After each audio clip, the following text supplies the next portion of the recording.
அவன் போய் சொல்றான் ரெஃப்ரி, அவன் போய் சொல்றான். அது மிகவும் ஆபத்தான மிருகம். நீ போய் சொல்றியாம்லடா, நீ போய் சொல்றியாம்லடா. ஓடுறாங்க. ஏமா எங்கம்மா ஓடுறீங்க? அட எங்கயா ஓடுறீங்க? அண்ணே என்னென்ன உட்காந்துட்டீங்க? போய் மலையை தூக்குங்க.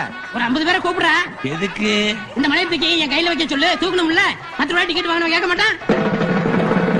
ஏனுங்க நீங்க தானே சொன்னீங்க மலையை தூக்குறேங்க. இப்ப கூட தான் சொல்றேன். தூக்கி வைக்க தூக்குறேன். இதெல்லாம் ஏமாத்துற வேலைன்னு அப்பவே நான் சொன்னேன். எவனாவது கேட்டீங்களாடா?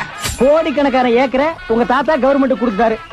பாவ நீ அதெல்லாம் விட்டுட்டு 8 நாவுக்கு 4 நாவுக்கு லாரி தொடச்சிட்டு இருக்க. அதான் விதிங்கிறது. தம்பி, ஒரு மனுஷன் போய் பேசலாம், ஆனா ஏக்கர் கணக்கில் எல்லாம் பேசக்கூடாது.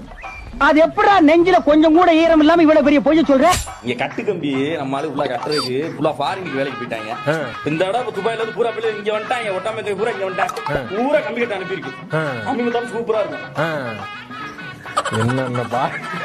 என்னென்ன சொல்றத பாருங்க. கம்பி கட்டுற கதையெல்லாம் எடுத்து போடுறாங்க. பொண்ணுங்களுக்கு லைஃப்ல ஜெயிச்சவங்க லவ் பண்றதை விட லவ் பண்ற பையனை லைஃப்ல ஜெயிக்க வைக்கிறது தான் பிடிக்கும். நீ ஊர்த்தமா உன் நல்ல மனசுக்கு நீ தான் ஜெயிப்ப. அதாவது வாய்க்கு வந்தபடி எல்லாம் பேசக்கூடாது. எதா இருந்தாலும் நியாயமா பண்ணுமா இல்லையா? ஆஹா, சூனா போனா ஒவ்வொருத்தர் இருக்க வேகத்தை பார்த்தோம்னா அவன் அருமை வறுமைக்கு ஆபத்து ஒன்றும் போல் இருக்கடா. ரொம்ப கவனமா டீல் பண்ணி ஆட்டத்தை கலைச்சிடுற ராசா. ஐயா அது வந்துங்க. ஐயா டேய், ஐயா ஒரு விஷயம்யா.